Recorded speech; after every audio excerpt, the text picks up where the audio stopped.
అలా బైక్ తీసుకో, ఆ బైక్ ఎవరు అడుగు, బైక్ ఇద్దా.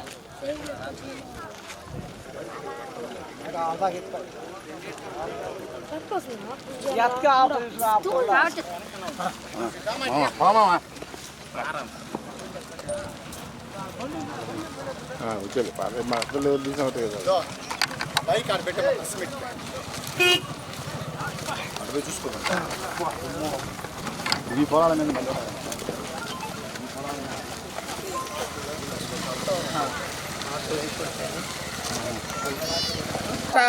వెనక రమ్మన్నా అన్న, ఒక వెనక రమ్మన్నా.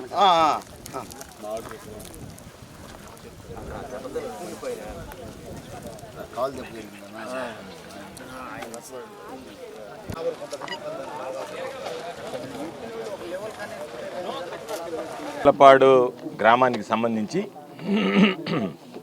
ఈ ప్రభుత్వంలో సహజ వనరుల దోపిడీ ఏ విధంగా జరుగుతుందని చెప్పడానికి ఈ గ్రామంలో జరుగుతున్నటువంటి దమనకాండ ఒక ఉదాహరణ.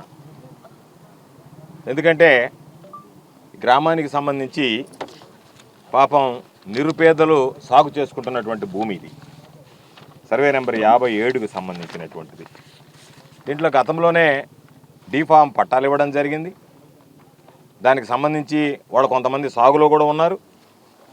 ఆ తర్వాత 2007లో వీళ్ళకి ఇచ్చినటువంటి భూమి ఏదైతే ఉందో దానికి విద్యుత్ సౌకర్యం కల్పించడం, రైతులు పంటలు పండించుకున్నటువంటి ఫోటోలు ఇవి పాపం ఈ ప్రాంతానికి సంబంధించి ఈరోజు గ్రావెల్ తీసేటువంటి ప్రాంతం.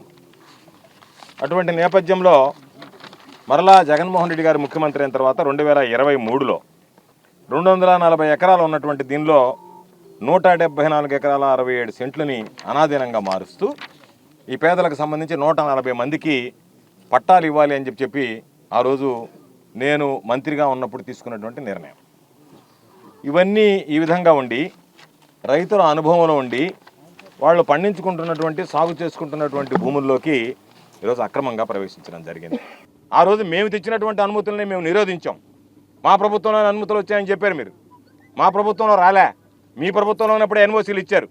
ఆ తర్వాత దానికి సంబంధించినటువంటి మైనింగ్ పర్మిషన్స్లో ప్లాన్ అప్లై చేసి తెచ్చుకుంటే అది వైఎస్ఆర్ కాంగ్రెస్ పార్టీ ప్రభుత్వంలో వచ్చినా సరే గ్రామస్తులు మేము సాగు చేసుకుంటున్నటువంటి భూమి, అదేవిధంగా ఈరోజు పాపం గొడ్డు గోదా తిరిగేటువంటి భూమి, మాకు ఇంకా వేరే స్థలం ఉండదు, మేము ఈ గ్రామం విడిచి వేరే గ్రామానికి వెళ్లాల్సింది తప్ప ఈ గ్రామంలో ఉండలేము అని చెప్పడం జరిగింది. ఆ రోజు వైఎస్ఆర్ కాంగ్రెస్ పార్టీ ప్రభుత్వం అధికారంలో ఉన్నన్ని రోజులు ఎవరిని దరిదాపులకు కూడా రానిలేదు, ఈ మైనింగ్ జరగనిలేదు, వాళ్ళకి సంబంధించినటువంటి భూములకి ఎటువంటి హాని కల్పించకుండా చర్యలు తీసుకున్నాం. అయితే ఈరోజు ప్రభుత్వం కూటమి ప్రభుత్వం వచ్చింది. సోమిరెడ్డి చంద్రమోహన్ రెడ్డి ఈ ప్రాంతానికి శాసనసభ్యుడిగా ఉన్నాడు.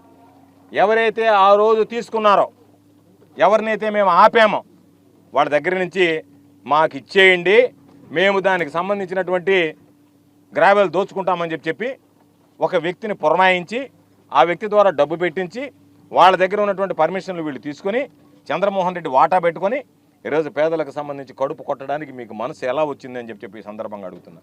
అసలు ఈ జిల్లాలో జిల్లా కలెక్టర్ ఉన్నాడా, ఈ జిల్లాకు ఆర్డీఓ ఉన్నాడా, ఈ జిల్లాకు ఎస్పీ గారు ఉన్నారా, ఈ జిల్లాకు సంబంధించినటువంటి పోలీసు వ్యవస్థ పనిచేస్తుందా, ఈ జిల్లాలో రెవెన్యూ వ్యవస్థ పనిచేస్తుందా?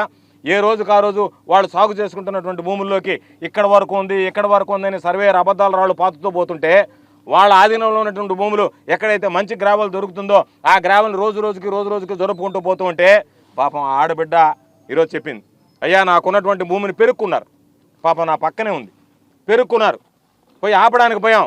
ఆ రోజు ఉన్నటువంటి సిఐ సుబ్బారావు వచ్చి మీరు అనుకుంటున్నారేమో మగవాళ్ళ మీదనే కదా ఆడవాళ్ళ మీద కూడా కేసులు పెడతాం, మహిళా పోలీసులను తీసుకొచ్చి మిమ్మల్ని జౌరి ఎత్తుకొని పోతాం, మీరు జాగ్రత్తగా ఉండండి అని చెప్పి మమ్మల్ని బెదిరిస్తే పోనీలే మా వాళ్ళు ఆడ కేసులు పెట్టించుకుంటాడు, మేమేడ కేసులు పెట్టించుకున్నాం, మేమేడ జైలు చుట్టూ తిరిగాము, మేమేడ కోర్టుల చుట్టూ తిరిగాము అని చెప్పి మేము అనుకుంటే ఈరోజు పక్కన కొద్దిపాటి పొలం ఉంటే దాంట్లో మిరప చెట్లు సాగు చేసుకుంటుంటే ఈరోజు మరలా సర్వేయర్ వచ్చి అక్కడ దాకా కూడా ఉన్నట్టు ఉంది అని చెప్పి మరలా మార్కింగ్ మార్చేటువంటి పరిస్థితి ఏర్పడితే మాకు ఉన్నటువంటి కొరవసరా భూములు కూడా పోతాయని చెప్పేటువంటి పరిస్థితి ఏర్పడింది. ఈరోజు మీకు ఎక్కడ అనుమతి ఉంది, దానికి సంబంధించి మీకు పర్యావరణ అనుమతులు ఎంతవరకు ఇచ్చారు, మీరు దానికి సంబంధించి ఎంత మీకు క్వాంటిటీకి ఇచ్చారు, మీరు ఎంత ఇచ్చారనేటువంటిది అసలు మైనింగ్ శాఖ అనేటువంటిది జిల్లాలో లేదు.